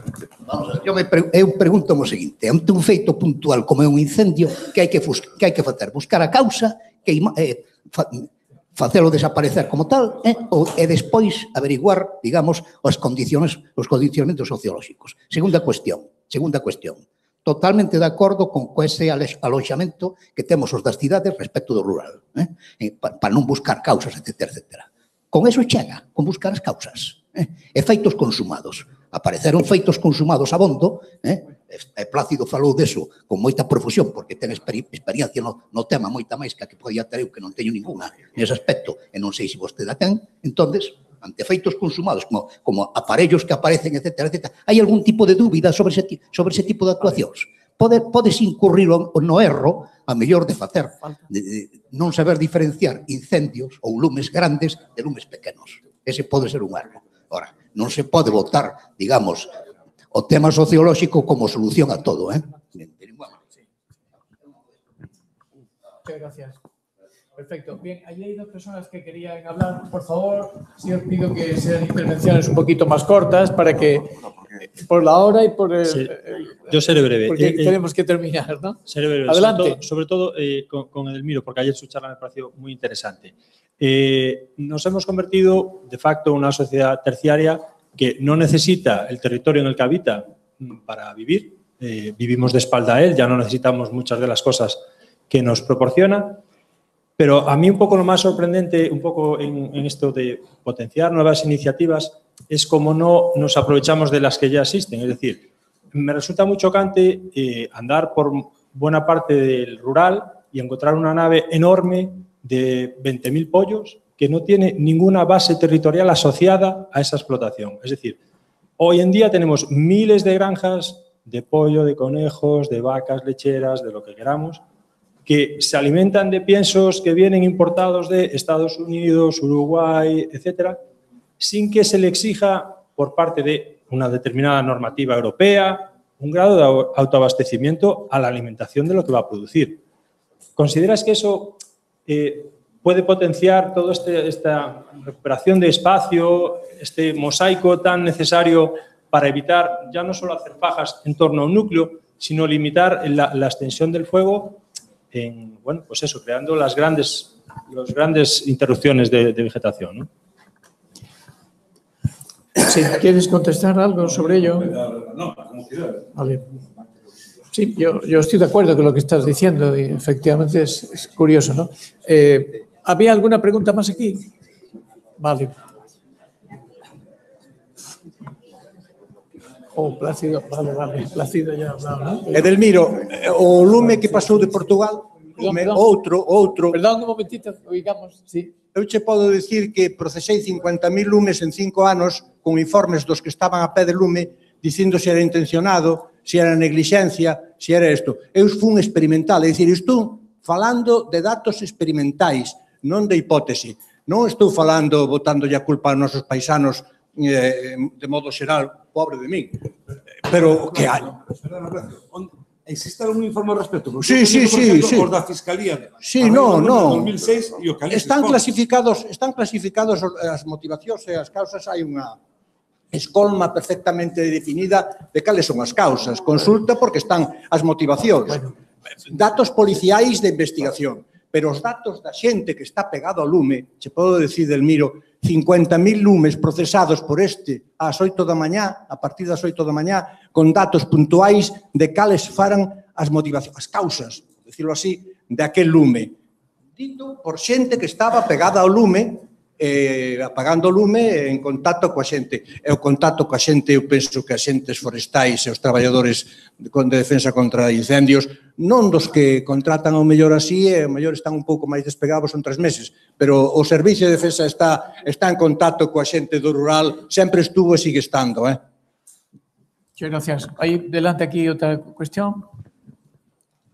Yo quería hacer referencia a un dato que facilitó el profesor Luciano, y es que dijo que hace 30 años ya había habido o ya había visto cómo aeronaves prendían fuego. Yo les quiero hacer una pregunta a todos, solo una. ¿Qué harían ustedes por 36,7 millones de euros? Es el presupuesto que tiene el servicio de incendios de los helicópteros, contrató una empresa de helicópteros en Galicia. Es una pena que se haya fijado en Portugal porque van a Portugal. Claro, Sim, eu só queria, eu queria corrigir 2 aspectos. Um tem a ver com, percebi que há 3, 4 anos, não, já foi há muito, há 30 anos. Não digo que este ano não possa ter havido problemas, mas não quero ir por aí. É do passado, um passado distante, para não haver dúvidas. Efetivamente, houve uma aeronave numa pista de Ferreira do Zezer, concretamente, que foi detectada com um aparelho incendiário no interior. E, por isso, queria voltar um pouco atrás para dizer que em Portugal há incendiários, que não fique essa dúvida. Eu não tenho dúvida nenhuma que há. Agora, não há tantos quantos os jornalistas querem fazer crer. E depende muito também daquilo que se entende por crime. Se a negligência for entendido como crime, então, ok, todos os incêndios negligentes são criminosos, mas não é essa mão criminosa que me estou a referir. Quando refiro incendiário, é aquele que deliberadamente provoca o incêndio. Ele vai lá para que queime. E aí eu continuo convencido, pela análise dos dados das causas, que esse número é mais reduzido. Obrigado. Obrigado. Tarsi, por favor. Sí, perdón. Sí.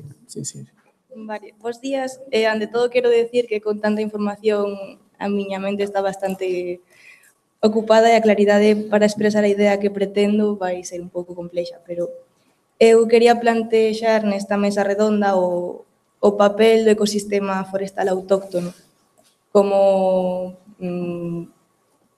causa e quizás medida de protección de prevención frente á situación climática que nos enfrentamos.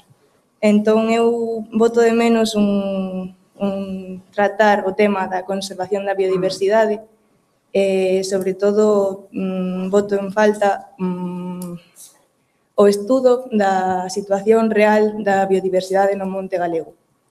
Creo que un punto importante polo que comenzar, quizás con inventarios, quizás a saber como, pero creo que é importante o mantemento do sistema, o sea, dos servizos, o sea, o mantemento dos servizos ecosistémicos que presentan os montes galegos, que precisamente son as oportunidades de outras vías de obter recursos do monte ao tempo que se protexe a situación que está presentando o tema dos incendios.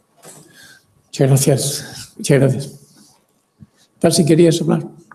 Bueno, puedo contestar un poco a eso. Vamos a ver.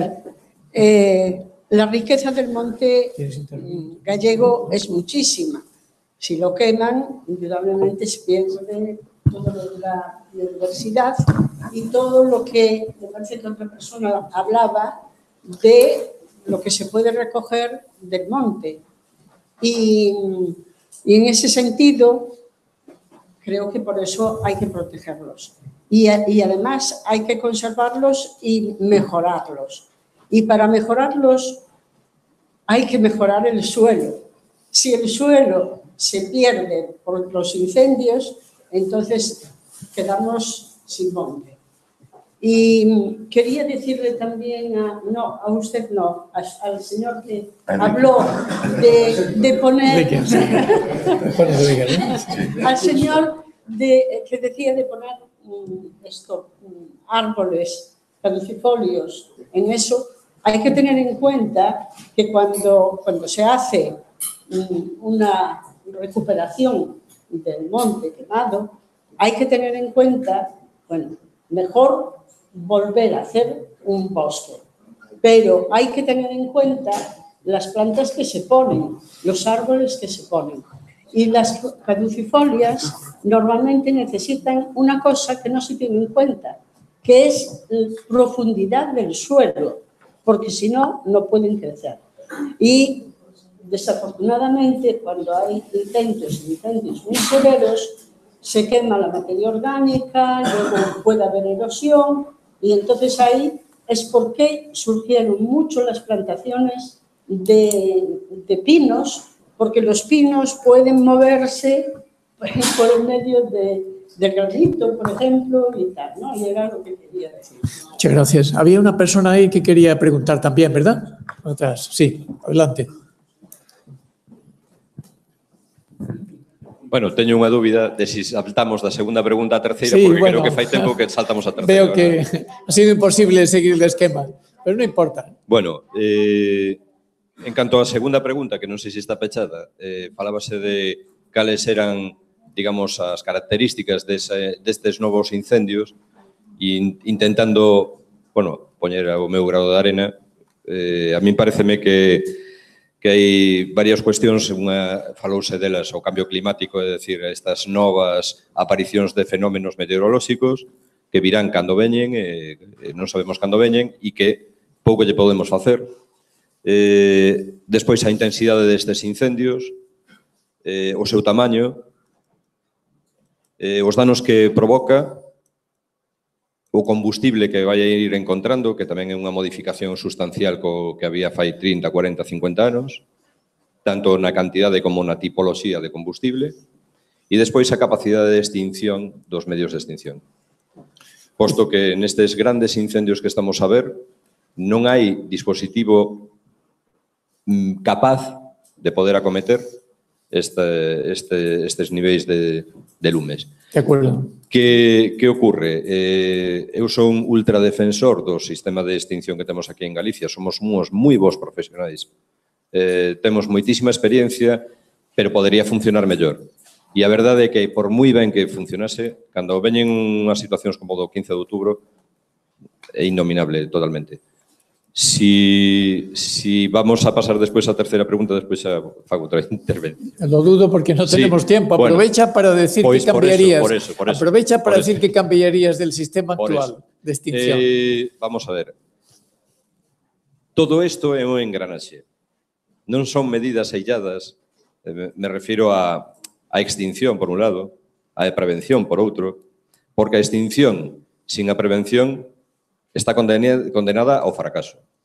Se non existe prevención e dedicamos exclusivamente á extinción, é un fracaso. E, ademais, un sumideiro de cartos. Hoxe pola noite creo que botan na Sexta un programa interesante sobre a economía do lume, que podedes ver. A prevención. Si se fai exclusivamente prevención e non temos en conta que hai que ter un servizo de extinción, calquer día destes nos atoparemos con que un raio, como en Pedrogao, ou un accidente dun coche, como pasou en Valencia, onde morreu un compañeiro, vai a provocar un gran incendio, é dicir, sectorizando. E despois está o que se falaba antes da orixen dos incendios. Aquí non se está promovendo con seriedade a investigación das causas dos incendios e ojalá se encontrase incluso o causante, que efectivamente hai unha altísima intencionalidade. Pero aquí hai unha parte que estamos obviando en canto a que non tanto que sexan máis penas de tempo de cárcel, porque as penas que actualmente existen son das máis altas que se poden dar no Código Penal, senón que existen unha demora ou un fallo no Código Penal en canto a que se relaciona a sanción, a pena, co grado de dano causado. E refírome, vai a ter unha pena de 20 anos unha persoa que queime unha gran superficie e que poña en perigo vivendas e persoas. Sin embargo, a quen somos capaces de detectar e coller cas más na masa, profesionais que traballamos neste tema da extinción de incendios, os bombeiros forestais, os axentes forestais e medioambientais, collemos a persoas que están poñendo lume cas más na masa. É dicir, aquilo que falaba vostede de que un lume pequeno que se pode apagar co pé, colles a esta persoa que está intentando queimar intencionadamente e apagamos o lume co pé. E resulta que como non causou daños, a súa pena vai ser mínima. De acordo que debería haber un cambio no sentido da orde penal en canto á intencionalidade do que está causando e non da gravidade do dano causado. Vale. Sí, Monse, por favor. Uf, non dá tempo ya. Pouco na primeira e na segunda pregunta, vou pasar directamente á terceira e á cuarta, xa non sei cal é. Vou intentar facer un resumen. Adelante, sí. Bueno, con respecto á causa, eu estou totalmente de acordo que é o home. O sea, está demostrado que a estadística, que o 97%, e hai estadísticas, que o 97% entre 90 e 90 e tantos é provocado. Entonces, temos que ir a raíz dese problema. Eu creo que a raíz dese problema é precisamente que hubo un cambio de valores con respecto á terra. O sea, antiguamente os agricultores vivían da terra, había un equilibrio, dependían dela, de feito os emigrantes iban a traballar e mandaban cartos para que se comprara a terra. Entonces había ganadería, agricultura e montes, o mato estaba controlado, non había incendios. Entonces, bueno, había incendios, pero non en esta medida. Ahora creo que, contrariamente ao que se pensa que estamos sensibilizados, non estamos sensibilizados. O lume témolo familiarizado, o sea, unha cousa como que está aí e non pasa nada. Esa sensibilización tamén se perdeu no rural. Se perdeu no rural porque non viven quedou a población maior e fundamentalmente non viven do monte. E de feito, nós cando vamos a recoller incendios, cando hai mostras, cando hai un incendio non controlado, dicen os paisanos: ai, sí, bueno, ese bo, limpia o monte. E non só eso, eles saben que no provocou, pero non son capaces de denuncialo. O que decía aquí o señor si hai moito máis, non se nota porque ti tes que pillar o paisano facendo, pero eso se sabe por os indicios que hai. Entonces, a xente que está é maior, vive as pensións, non lle quita rentabilidade. Entonces, eso con respecto a o da población urbana tampouco está sensibilizado, porque como non dependemos da terra, estamos esperando heredar algo, pero con unha finalidade urbana, quizás facer unha casa. Entonces tampouco nos importa, incluso nos beneficia. Si cambia o uso da terra, pois podemos construir ali unha casa. Entonces, si temos en conta todo eso, bueno, tamén que hai unha reticencia por parte dos paisanos á ordenación do territorio. Hai que entender un pouco a idiosincrasia do galego, que sempre hai unha reticencia a todo o que se ven a facer. Entonces, se esas son as causas, as solucións creo que están por parte dos científicos e por parte da administración. Por parte dos científicos se ve que non somos capaces de transmitir á sociedade a problemática que hai cos incendios forestales. Nin os daños, non hai conciencia de que se destruímos os montes, destruímos o futuro, porque os montes son fonte de riqueza, non só porque teñen esas funcións productivas, sino tamén ecolóxicas, nas que vou non entrar, nin todos sabemos, non? Entonces, destruir o monte é destruir o noso futuro. Un exemplo de que non valoramos é o que comentaches do Prestige.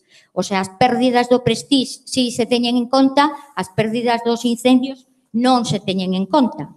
Entonces, ademais, quería facer hincapé no que respecta á administración, que é moi flexible, non fai leyes, estas non se cumplen, non se penaliza, entonces, pois, bueno, estamos así, non se quere avanzar porque tampouco se depende dos votos, hai moita problemática, eu vin, non sabía da dificultade da gestión do territorio, vexo que é moitísimo máis complicado do que pensaba e que incluso parece que para cada zona é específica, o sea, ten que haber casi persoas que tal. Entonces, o que sí quería poñer exemplos a nivel nacional e outro internacional de que sí se pode facer algo. Luciano falaba de que os grandes incendios eran debidos a que os conatos, os pequenos incendios, non se combatían. Entonces, a este nivel, recordo que con Fuego Red, a red temática de incendios, vamos por todas as comunidades facendo, bueno, mirando os incendios, falando cos gestores e vendo como se combaten. Eu visitamos varias comunidades e a mí me sorprendeu moito o que se fai en Cataluña, que non o vin. Bueno, ali as asociacións aos propietarios de montes teñen fincas máis grandes, pero hai asociacións veciñales que se poñen todos de acordo e son conscientes de que o Estado, a administración, non lles vai a resolver o problema. Entonces, eles teñen que actuar e precisamente teñen que actuar rápido para evitar eso, evitar esos conatos, que os incendios sean pequenos e non haya grandes incendios. Entonces, na época de peligro, eles teñen organizados cuadrillas que están formados, teñen xente traballando na vigilancia, con móviles que mandarán whatsapps ou o que sea, e non só eso, teñen motobombas, fan incluso produción de fitomasa, pero para producir calor, non para electricidade. Entonces, isto me parece un exemplo que hai que seguir. Logo, a administración dalle incentivos, fan prácticas silvícolas tamén, fan pequenas queimas prescritas para evitar tamén o do combustible, fan clareos, fan tal. Entonces, realmente, o monte é rentable. E a administración dalle incentivos a esta xente que fai eso, a outra non. Con respecto a nivel internacional, quería poñer un exemplo da administración. Por exemplo, o caso de Suecia, que estuven ali e sei como funciona. Ali non hai incendios porque non hai as condicións para que se den, pero sí que teñen bosques e hai plantacións forestales. E entonces a administración actúa porque resulta que o que se considera, que eu creo que é moi importante, e ao mellor había que plantexalo tamén, é que o propietario do monte, a xente non é propietaria do monte, é usufructuaria. Entón non pode facer o que quere, todo está regulado, hai que facer unhas determinadas labores. Por exemplo, cando se corta, teñen unhas normas e inmediatamente, ao pouco tempo, teñen que repoblalo, seguindo unhas condicións e todo isto. E despois, entonces, isto axudaría a que se a administración non é tan laxa e se mete co problema e fai cumplir as leyes e se non penaliza, aí hai unha posible solución. E outra cosa que me pregunto finalmente é a última, xa non fago máis. Veña, por favor, é que ahora... Por que cando unha persona ten un piso ou calquera outra propiedade, se non pode mantela, colle vendea, e por que cando ten un monte, se non pode mantelo de acordo cas normas e ca todo local, non se plantea vendelo, deixalo que o xestione. O tal, non falo máis. Veña, agora xa temos que rematar porque xa estamos no plazo límite, non? Entón, hai dúas preguntas. Juan Pico se había pedido. Juan, sí, vamos as últimas xa non imos dar, se me permites. Bueno, pero é que non podemos abrir xa máis. Hai moitos temas que non saíron. Probablemente estaríamos hasta 5 da tarde falando e temos que poñerlle un límite. Este é un coloquio onde primeiro falaron os expertos sobre todo, non? E despois agora estamos falando os asistentes.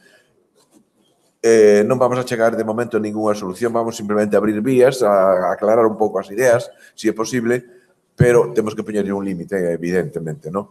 Entón hai unha pregunta ali, di Juan, e se queres ti, pero nada, Minutiño. Veña, ali. A mí me interesaría hacer una pregunta concreta a los compañeros portugueses porque aquí el tema básicamente es, hoy, es el nuevo tipo de incendio, la potencia de los mismos, ¿no? Entonces, yo siento una curiosidad, lo explicó antes muy bien el ponente, compañero. En Portugal, cuando el día 14 y 15, cuando llega este ciclo de incendios poderoso, se pierden sobre 202.000 hectáreas, ¿no? El modelo, por ejemplo, catalán es un modelo que tiene 500 incendios al año. 500 incendios al año. El modelo de Galicia actual tiene 4.000 incendios al año. El modelo portugués, 15.000 incendios al año. Quiere decir, es una presión incendiaria nada que ver y totalmente incomparable. Quiere decir, estamos en otro, por desgracia, en otro escenario. A mí realmente me preocupa y quería yo saber, por lo menos, la posición de los ponentes portugueses, porque con una presión incendiaria superior, hay que reconocer que superior a la presión incendiaria, era superior, ligeramente superior a la portuguesa, porque ustedes consideran que se perdió 4 veces más hectáreas que en Galicia, más o menos, esos mismos días. Porque ustedes consideran, o sea, desde el punto de vista de análisis, porque ustedes tienen 5 megaincendios brutales ese día, en Galicia, en el límite de 1, y porque tienen esos 11 GIFs por encima de las 1.000 hectáreas. Quiere decir, ¿qué diferencia ustedes consideran que hay entre Galicia, porque las condiciones climáticas no eran exactamente las mismas, eran peor en Portugal, hay que reconocerlo, ¿no? Pero si ustedes pueden hacer un análisis sintético de qué diferencias encuentran ustedes entre las dos situaciones, reconociendo que eran más gravosas en Portugal, bastante más gravosas en Portugal, con respecto a Galicia. Gracias. Bom, é claro que essas respostas nunca são simples, mas temos algumas diferenças. Temos a diferença que o Ofélia chega com muito mais força a Portugal do que chega à Galiza, ele chega com muito mais força ao centro de Portugal do que chega ao norte de Portugal. Todos os índices de risco meteorológico de incêndio eram muito mais altos no centro de Portugal do que eram no norte ou na Galiza, portanto temos logo essas grandes diferenças, ou seja, temos situações e o comportamento de fogo é determinado pelas situações que temos no momento em que ele ocorre. E portanto temos logo essa grande diferença de comportamento de fogo. E temos uma grande diferença que de facto o nosso combate não está estruturado como está o vosso para combater incêndios florestais. É outra grande diferença. Portanto, em termos de prevenção, isto andará tudo muito semelhante. Em termos de ocupação de território, relativamente semelhante. Vocês têm espécies com menos combustíveis que os nossos, porque ainda têm mais carvalhos que aquilo que nós temos. A grande diferença é essa, ou seja, as condições para o comportamento de fogo eram mais extremas em Portugal do que eram na Galiza. O dispositivo na Galiza funciona de maneira diferente, porque muito mais profissionalizado e dedicado com técnicos florestais que o dispositivo em Portugal, que é bastante fictício naquilo que se possa falar de capacidade de combate a incêndios florestais. Eu iria só acrescentar que, além disso, o número de incêndios florestais, o número de ocorrências em Portugal foi superior ao da Galiza e, portanto, isso levou também à dispersão dos poucos meios que estavam disponíveis. Bueno, eu tiña pedido a palabra para respostar aquela segunda pregunta, pero creo que unha cousa que quedou e que non que caracteriza estes novos incendios ou esta evolución dos incendios que tiñamos, que estes incendios fan moito máis probable o seguinte: no momento que os incendios son grandes, como se inician no territorio, provocan, incrementan o abandono xeneralizado da actividade son máis probables de arder a seguinte vez que a vez anterior. De feito, incluso moitos dos de Portugal e parte dos de Galicia xa foron ardidos en áreas homoxeneizadas por grandes incendios pasados. O cual, no momento que os incendios pequenos ainda poden valer para compartimentar os incendios futuros, os incendios grandes volven a ser moito máis peligrosos a próxima vez. E creo que é unha característica destes incendios. E hilo que a seguinte cousa que eu quería decir. Mais ou menos fixemos un cálculo os compañeros máis sobre os potenciais afectados. Probablemente estemos perto dos 20.000 propietarios forestais afectados en máis de 100 comunidades de montes que lles ardera superficie forestal. Independentemente do estado inicial, o normal é que a xente que estaba dedicándose nesas superficies forestais ahora teña a necesidade ou as ganas de abandonar e despreocuparse do asunto. E iso é un risco casi tan grande, digamos, salvando as diferencias, que o que vamos facer mantendo solo. É dicir, a erosión das persoas que estaban xestionando o monte é brutal. E temos que ter esa capacidade. Eu levei un disgusto en ver xente que eu apreciaba e que creo que estaba facendo bo traballo sufrir as consecuencias dos incendios na súa xestión forestal, pero tamén levei unha alegría de enormes exemplos de dignidade e de proactividade mesmo despois de sufrir a catástrofe. E, ademais, quero salientarlo porque máis teño medio aquí. Esta revista da Mancomunidade de Montes de Vigo, temos aí a Euri, que é unha das responsables de facelo, e un grupo de montes veciñais asolado pola vaga de lumes sexa capaz de sacar unha revista explicando o que están a facer e cal é o futuro que queren para os montes, é un exemplo de dignidade que eu creo que é salientable que debemos facer notar. E mesmo os de Vigo, como xente en Paradanta ou como xente noutros sitios. Por favor, esa é a xente a que temos que atender porque van ser as mans que van poder xerar as alternativas no futuro. E despois, a parte da empatía, que eu creo que sería unha das palabras a ter en conta despois dunha crise como esta, temos a palabra da responsabilidade, de como todos, mesmo no eido urbano, somos capaces de axudar ou de enviar mensaxes positivos aos afectados, que ademais vamos a exixir que cambien ou que melloren a súa xestión. Resultoume relativamente curioso como unha xuntanza que eu tuve con xente que se mobilizara voluntariamente moi sensibilizada polos lumes, fixemos unha especie de desayuno de traballo e se optou por traer leite de soja. En vez de soja, en vez de leite galega. Bebida vegetal. E mesmo estar discutindo que habería que facer no territorio consumindo un produto que ven do Brasil e que sustitúe no mercado ao gandeiro que está mantendo esas discontinuidades que mantemos é unha contradicción absolutamente paradóxica. Parece mentira, pero creo que todos, mesmo a exigencia ás nosas autoridades, pero non son comportamento as nosas mensaxes a ese medio do que vamos a poñer cargas e obligacións para a nosa egoísta seguridade, porque nós nos preocupamos cando é a nosa egoísta seguridade, e creo que unha dos xeitos máis importantes e que non debe quedar exclusivamente en buscar quen é o responsable e exixir facer cousas. Creo que é un momento clave en que nos mobilicemos. Creo que alternativas, empatía e responsabilidade deberían estar en calquera das medidas que xurdiran a partir de agora.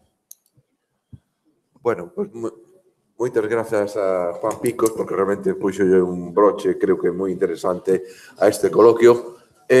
Agradecer, sobre todo, a todos os asistentes, moi numerosos, moi constantes e con moitísimas ganas de falar. Creo que estaríamos 2 horas máis falando sobre esta problemática, pero hai que poñerlle coto, hai que poñerlle fin, e, polo tanto, este é o momento de dar por rematadas estas xornadas. A mellor non son as últimas, por desgracia, son as terceiras que no Consello temos que facer precisamente porque é un problema que está na sociedade galega. E, personalmente, como representante do Consello, estou realmente contento da resposta, en primeiro lugar, dos ponentes. Foi unha xenerosidade pola súa parte, sobre todo os portugueses moi ocupados nestes días, acompañarnos e, en definitiva, a todos vos. En definitiva, polo tanto, con isto xa remato, Moitas gracias a todos.